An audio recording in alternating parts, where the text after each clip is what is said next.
1, 2, 3, tes, 1, 2, 3. 50 tahun, 50 tahun, Bot. Hai guys, ketemu lagi dengan Bot di sini. Hari ini hari Minggu, tanggal 6 Februari 2022. Hari ini adalah hari spesial buat Bot. Kenapa? Karena hari ini adalah hari ke-50 tahunnya Mbot. Yeay. Terima kasih Tuhan atas penyertaan-Mu. Aku begitu bersuka-cita di hari ulang tahunku yang ke-50 sekarang. Bagi Mbot, melewati atau sampai di usia 50 tahun ini merupakan anugerah yang sangat besar. Kenapa? Karena penyertaan Tuhan di dalam diri Mbot. Ya, selama kecil, ya sejak kecil sampai dengan 50 tahun ini, Mbot merasa bahwa penyertaan Tuhan kepada Mbot itu begitu hebatnya, begitu ajaibnya. Kenapa? Karena Tuhan telah memberikan Mbot tuh banyak sekali berkat dan juga perlindungannya terhadap Mbot dalam menjalani kehidupan Mbot. Kalau boleh kilas balik ya, Mbot mau kilas balik nih. Kita kan ada 4 fase. Fase kanak-kanak itu fase dari kanak-kanak sampai dengan umur 15 tahun.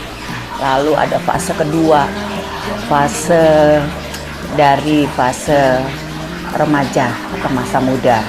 Itu biasanya 15 tahun ya, sampai dengan 35 lah gitu. Lalu ada lagi fase ketiga dari umur 35 sampai dengan 50 tahun adalah fase dewasa. Lalu yang keempat itu fase 50 sampai dengan 70 biasanya ya. Kalau orang-orang Indonesia atau biasanya tuh ya umur 70 itu udah mentok.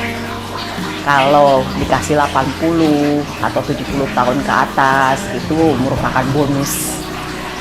Ya. Jadi pada fase yang pertama, fase yang pertama, fase anak-anak. Pada saat itu Mbot merasakan kebahagiaan sebagai seorang anak. Dari orang tua Mbot, bersama keluarga Mbot ya. Walaupun pada umur 12 tahun, Mbot itu diserang kesedihan yang sangat dalam, kekecewaan. Karena orang tua Mbot berpisah dikarenakan perbedaan keyakinan. Orang tua Mbot, papa Kristen dan mama Islam. Tapi itu tidak menjadikan Mbot waktu itu masih anak-anak ya, masih ya sedih-sedih, tidak menjadikan Mbot yang gimana gitu ya. Tapi intinya tuh pada saat itu Mbot mulai yang namanya bercerita pada diri sendiri, bercerita kepada Tuhan, kenapa sih kok aku kayak gini. Jadi Mbot tuh merasa waktu kecil tuh seneng banget dengan kesendirian. Pokoknya kalau sendiri itu tuh nyaman gitu loh.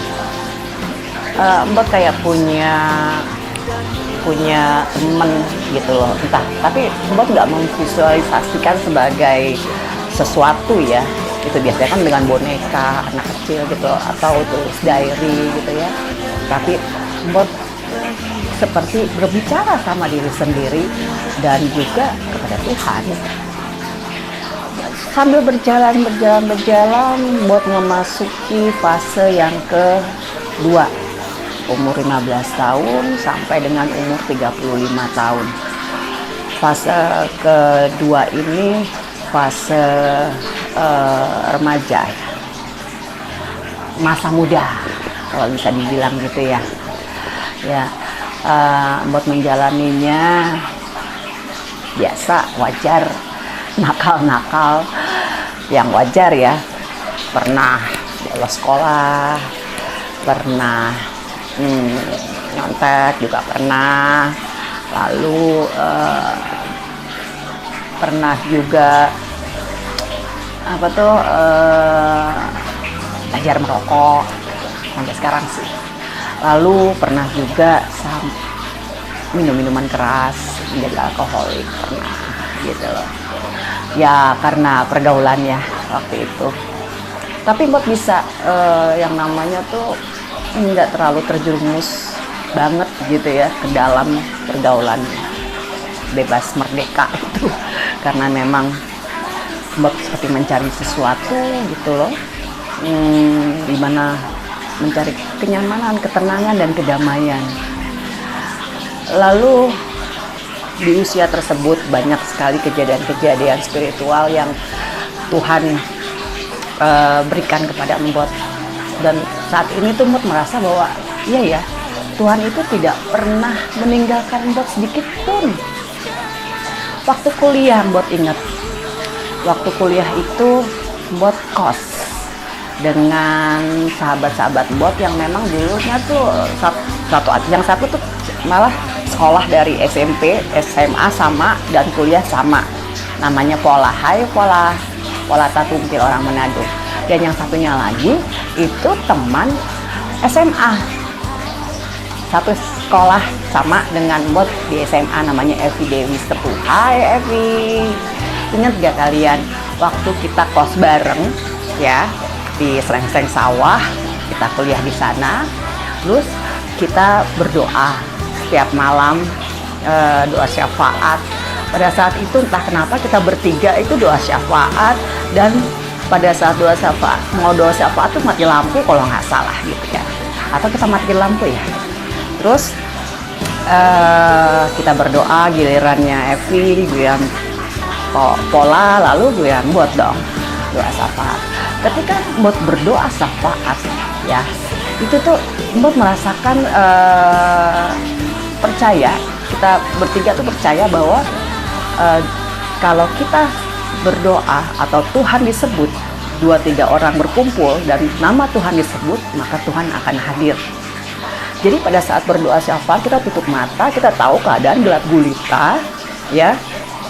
Tiba-tiba tuh Mbok merasakan pada saat Mbok berdoa, giliran Mbok berdoa tuh Mbok merasakan bahwa kok ada sinar terang yang menyilaukan mata. Kita kan kalau misalkan merem terus tiba-tiba ada lampu sorotnya atau tembak gitu ya, lampu tembak yang bung gitu loh. Nah, otomatis kan kayak mata kita tuh refleks gitu loh, merasakan sinar itu masuk ke dalam kelopak mata kita ya. Terus itu tuh yang tapi sempat yang Mbok terdiam sejenak, lalu kembali lagi berdoa sampai amin. Lalu setelah amin tuh diem, kita lihat-lihatan bertiga. Setelah itu Mbok beranikan diri dong nanya gitu loh, takutnya hanya Mbok doang nih gitu. Kalian ngerasain nggak ada sesuatu tadi waktu kita berdoa? Lalu tahu gak rasain apa? Kayak ada sinar, aku bilang gitu, sinar terang yang menyelimuti kita bertiga gitu loh. Kayaknya mata lo tuh silau gitu loh. Iya, aku juga, katanya si Pola. Iya, gue juga, kata si Evi. Nah, di situ kita kayak merinding gitu ya. Terus, tapi seneng. Nah, itu pertama kali Tuhan tuh seperti datang ke Mbok untuk memberitahukan bahwa aku bersamamu, Mbok. Gitu. Lalu pada saat itu ya, Mbok udah mulai bekerja tuh tingkat 3 kuliah, buat ngelamar kerjaan karena pengen kerja gitu dan pengen membiayai kuliah sendiri. Akhirnya Mbok diterima di suatu perusahaan percet apa sih kayak tabloid gitu ya. Terus di sana Mbok jadi AE. Oh iya, enggak, pertama kali Mbok jadi resepsionis. Habis itu jadi AE. Nah, dari situ ya buat meningkat, lalu pindah ke BASF, terus pindah lagi ada Lipo Cikarang, lalu ada MetLife, ada California Fried Chicken, lalu ada radio juga pernah sebentar ya. Nah, karena keasikan kerja, Mbot lupa gitu untuk menyelesaikan kuliah. Jadi kuliah Mbot itu selesai dalam waktu 7 tahun. Masih untung ya. Nah, habis gitu ya sudah Mbot berhenti kerja dan menyelesaikan kuliah Mbot dulu gitu loh. Dari situ Mbot kerja, balik lagi kerja, dan tahun 1998 Mbot bertemu dengan seseorang WNA dan Mbot menikah dengan dia dan menghasilkan 3 orang anak, 2 jagoan kembar dan 1 gadis yang cantik yang Mbot sayangi, cintai, dan banggakan sampai kapanpun. Nah, terus masuk nih ke fase ketiga. Fase ketiga itu adalah masa dewasa. Fase dimana pergolakan kehidupan Mbot dimulai di umur 42 tahun.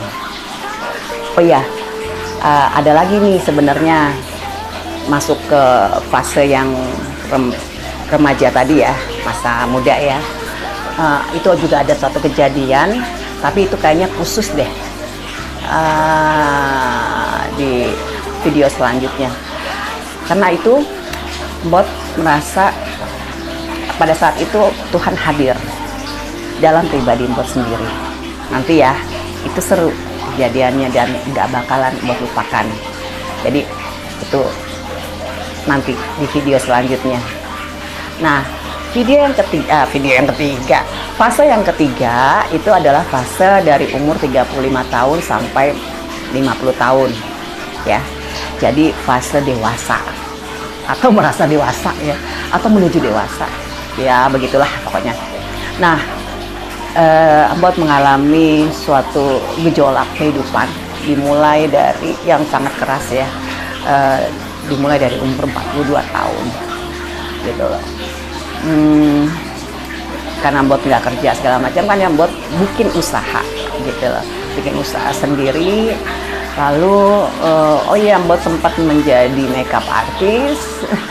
Kalau ada yang tahu, hai klien-klien Mbot yang dulu, apa kabar ya. Makeup artist lumayan dari 2014 sampai 2018 kalau nggak salah. Tapi juga Mbot punya usaha lain, punya salon lah, lalu punya counter burger ya. Terakhir ini yang sampai sekarang, yang lainnya udah tutup ya. Lalu fase ini adalah fase dimana tahun 2014 itu Papa Mbot dipanggil Tuhan Yesus. Sakit, sedih. Kenapa? Karena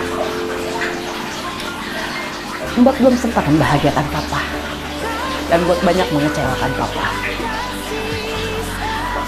Lalu setahun kemudian, April, Papa tuh Mei kalau nggak salah, 2014, dan Mama itu di bulan April 2015 pun pergi menyusul Papa. Sedihnya itu banget lah, nggak punya orang tua lagi, jadi yatim piatu. Lalu tahun 2015 Mbot mendapatkan pukulan lagi.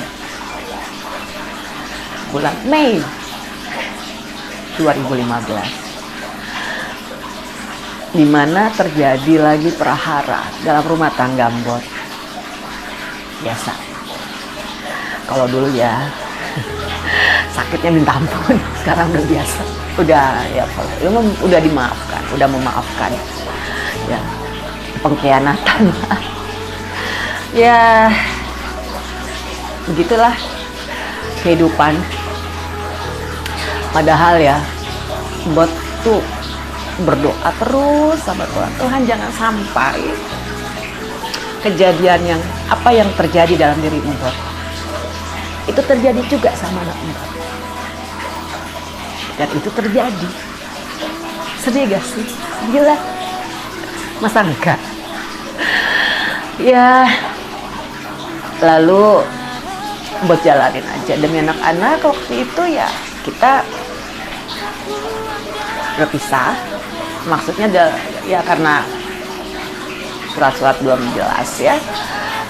Berpisah sementara, masih dalam satu rumah tapi pisah kamar demi anak-anak. Karena waktu itu kejadiannya anakku yang kecil tuh masih kelas 6 SD. Jadi dia tuh waktu itu sudah ada keluarga ya yang kita rembukanlah musyawarah bagaimana. Terus ada wakil dari keluarga papa bilang, kamu nggak bisa menentukan sendiri gitu loh, kamu harus tanya anak-anak dulu. Dan ketika anak-anak yang laki-laki itu setuju, ya udah lebih baik mami pisah sama dadi gitu. Lalu ya kecil ternyata tidak mau, aku nggak mau dadi mami pisah. Nah bapak udah waktu itu yang wakil dari keluarga papa bilang, kalian tidak boleh pisah kalau salah satu dari anak kalian tidak setuju. Ya sudah, akhirnya aku bilang gitu loh bahwa ya Tuhan, apa yang harus aku lakukan, aku nggak bisa kayak begini gitu ya. Jadi kita pisah kamar lah gitu loh, masing-masing. Ya nggak ada lagi hubungan suami istri gitu. Lalu Mbot mulai sibuk dengan usaha-usaha yang Mbot baru rintis, UMKM. Tiba-tiba Mbot tuh dulu tuh akhirnya mengalihkan pikiran Mbot bagian ke medsos gitu. Jadi mama nyinyir kalau ada sesuatu yang gak enak di pikiran, di hati langsung nyinyir gitu ya. Dan akhirnya kena batunya deh. Iya, nyinyir Mbot. Akhirnya Mbot tuh diciduk oleh cybercrime Polri ya, jam 6 pagi diangkut gitu loh. Terus di Tanah Abang, waktu itu cybercrime masih di Tanah Abang. Terus pada saat itu ya beberapa teman Mbot dan saudara-saudara juga datang, dan akhirnya Mbot dibebaskan. Bukan dibebaskan ya, kayak bolehlah kayak tahanan luar, tapi bukan tahanan luar sih.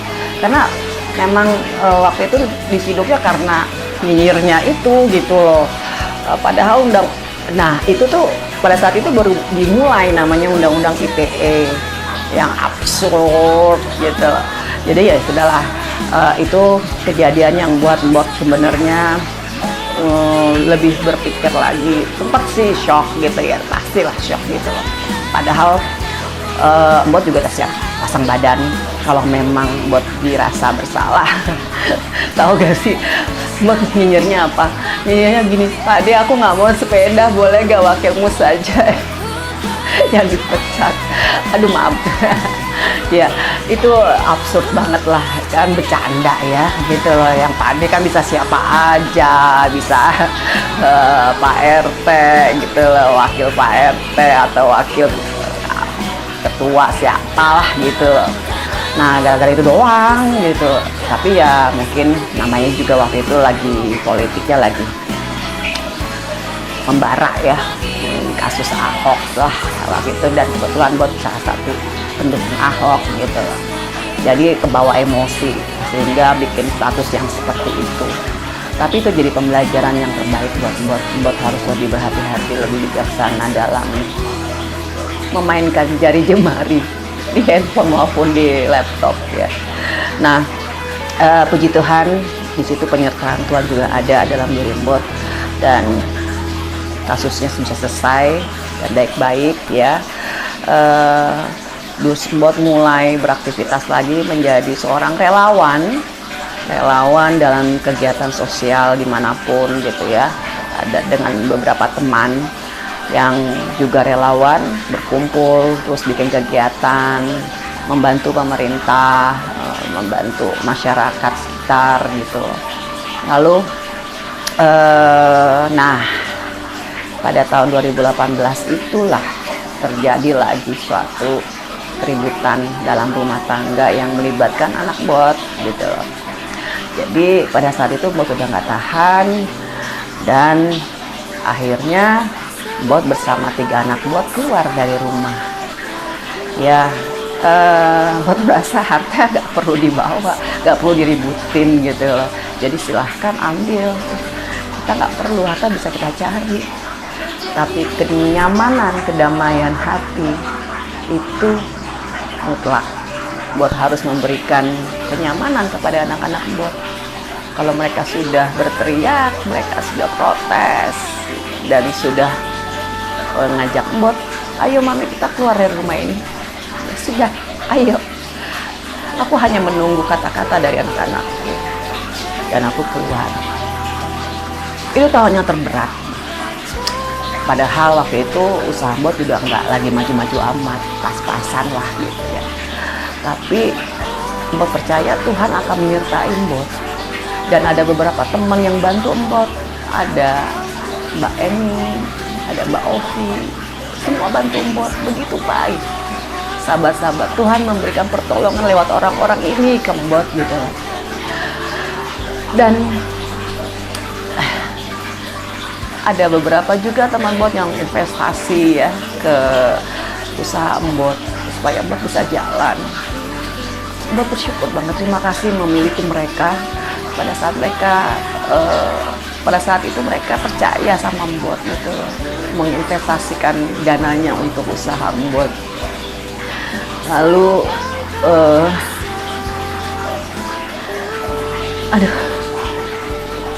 banyak banget kejadiannya pada saat itu ya. Bot tetap bekerja, berusaha, tapi bot lupa, bot terlalu fokus ke organisasi sehingga menelantarkan usaha bot. Ini buat salah besar. Tapi pada saat itu bot tahu bahwa ini adalah pembelajaran yang Tuhan berikan buat bahwa kita harus pintar-pintar memilah-milah kegiatan yang pokok, yang sampingan, ya, dan juga keluarga. Nah, di situ bot juga mempunyai banyak kejadian spiritual yang Tuhan berikan pada bot. Nanti bot share lagi di video berikutnya. Nah, itu tuh di pengalaman bot itu pada tahun itu kan bot aktif ya, malah menjadi ketua umum suatu organisasi mama militan. Tapi bot senang di situ. Bot melihat teman-teman di mana grassroots ya, menghampiri mereka, berbicara dengan mereka, bekerja sama dengan mereka. Itu sangat ada suatu gimana gitu, kebahagiaan yang sangat lah. Ada kepuasan yang nggak bisa bot omongin gitu, membantu dan menolong mereka. Dan tapi apakah ini pelarian? Bisa jadi juga pelarian, tapi pelariannya positif gitu loh, nggak yang macem-macem. Nah, pada saat itu tuh ternyata karena kesibukan bot dengan organisasi, akhirnya telantarlah usaha bot. 2018 akhir ya kalau nggak salah, 2019 akhir lah. Itu setelah selesai masa-masa kampanye, protes segala macam ya, kembali lagi untuk ngurus usaha, tapi sudah terlambat. Karena waktu itu Mbak percayakan dengan karyawan. Terlambatnya ya, barang habis, uang tidak ada, malah meninggalkan banyak hutang. Sedih banget. Mau nggak mau buat kasih tahu ke karyawan bot kondisinya, dan mereka menyadari sendiri dan ya mau nggak mau mereka mundurkan diri. Bot bilang ya nanti kalau beroperasi lagi saya akan panggil lagi gitu.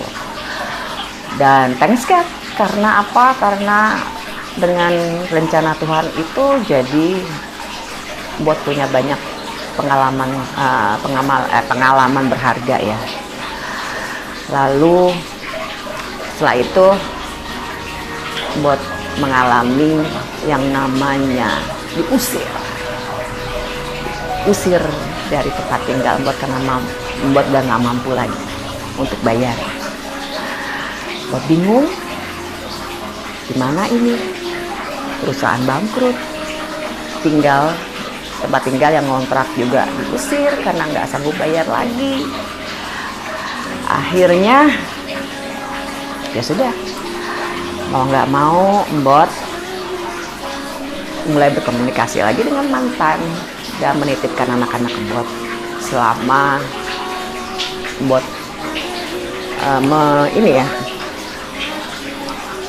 menyelesaikan masalah-masalah Bot gitu loh.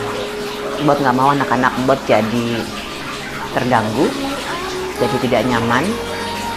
Lalu Bot mulai pindah sendiri ke rumah petak yang besarnya itu luasnya lebih besar dari garasi mobil rumah Bot yang dulu, yang harus tidur di ubin, lalu ada kecoa lewat-lewat, tikus lewat-lewat, ketakutan, lalu klosetnya yang jongkok, tidak ada AC ya, kepanasan. Itu awal-awal air juga, mandi juga air dingin, nggak pakai water heater kayak dulu gitu ya. Itu tuh yang benar-benar dibikin nol sama Tuhan. Nol, benar-benar nol, tidak punya apa-apa ya. Waktu itu juga ngontrak juga dapat bantuan dari teman gitu loh, dapat bantuan dari teman, oke, dibantu pinjam. Terus habis itu Bot mulai dibantu oleh seorang sahabat Bot yang selalu memotivasi Bot ya, supaya tidak down, tidak jatuh, untuk bangkit lagi. Dan Bot selalu berkomunikasi di sini intens dengan Tuhan, dan di sanalah penyertaan Tuhan benar-benar ada. Dan ada lagi kejadian spiritual lainnya yang bikin Bot, oh my God, it's amazing banget, gila gitu. Yang nggak mungkin terjadi, itu terjadi sama saya. Dan akhirnya usaha Bot kembali beroperasi sampai sekarang. Ini kenapa jadi kok ini ya? Enggak, muka Bot tuh kayak lebar, kecil, terus tinggi gitu, pendek. Kenapa ya? Nah pada saat itu tuh pokoknya ada fase-fase di mana penyertaan Tuhan itu tuh selalu ada dalam diri Bot. Dan Tuhan tuh tidak pernah meninggalkan Bot. Pada saat Bot jatuh tuh ada fase di mana Bot tuh marah banget, sebel, maki-maki Tuhan malah. Tapi Tuhan tuh baik banget nih, gak marah sama Bot. Bisa aja, nih anak gak tahu diri ya gitu, terus aja nih gitu. Enggak, dia malah memeluk Bot, merangkul Bot, dan memelihara Bot. Apa yang dipelihara?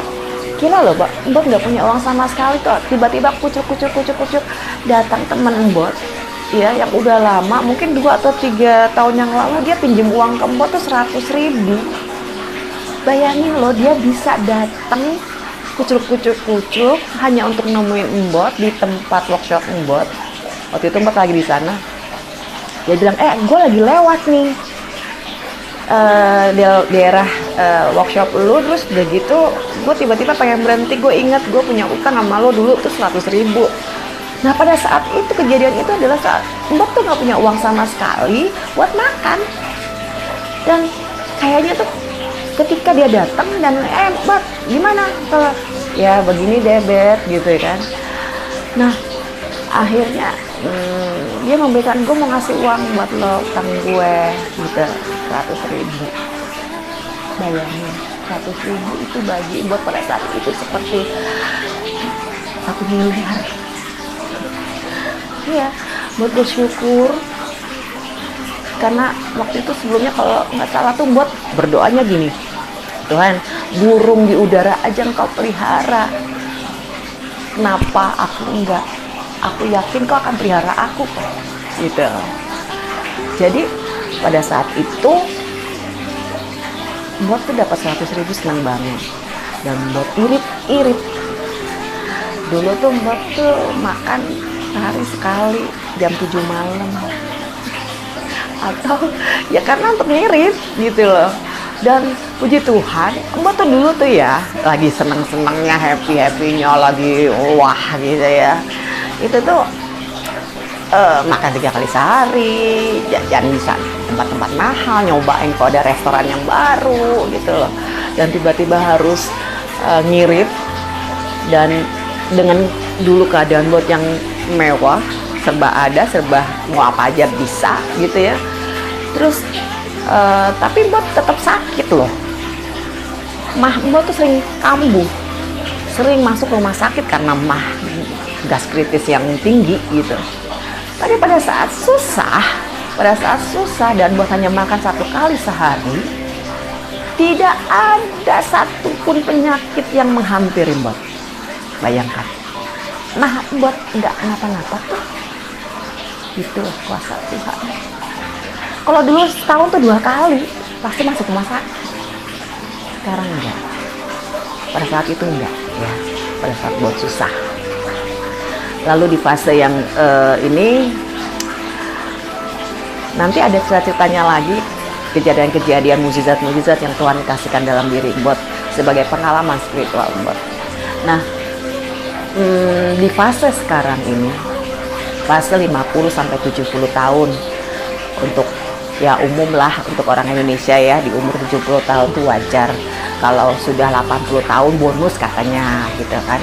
Jadi di fase yang 50 sampai 70 tahun ini Bot merasakan di fase titik kembali nol.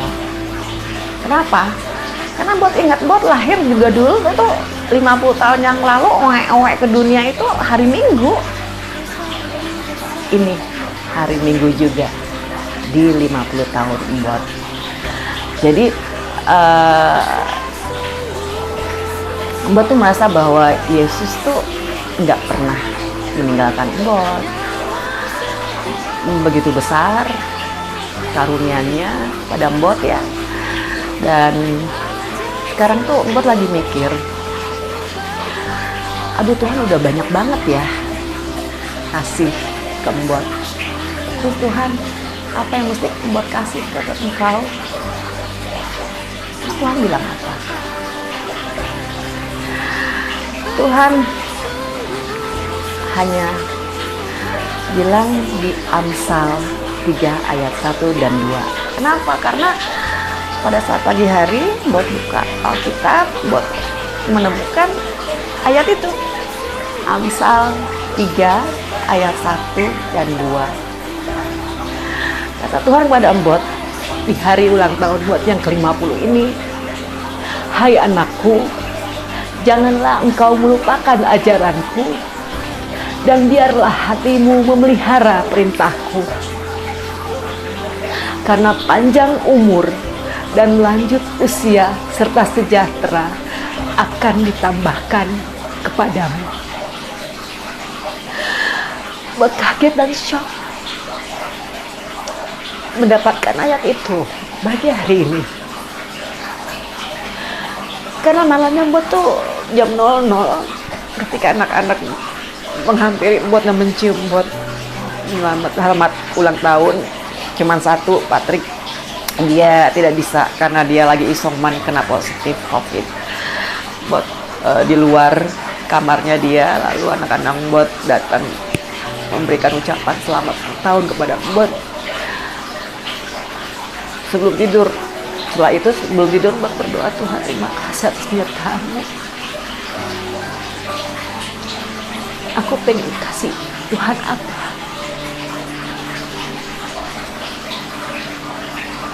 kasih aku Tuhan. Engkau mau apa dalam hidupku? Aku mau, maksudnya tuh buat pengen ngasih sesuatu ke Tuhan. Apa? Tuhan mau apa di aku? Aku mau kasih hidupku, aku kasih. Karena begitu besar kasih karunia-Nya kepada Mbok, sampai berumur 50 tahun.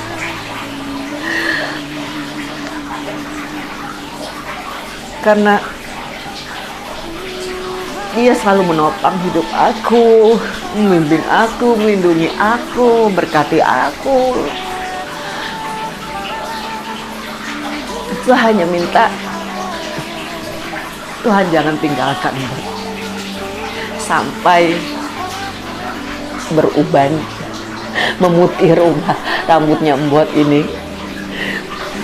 Karena aku tidak akan bisa apa-apa tanpa Tuhan.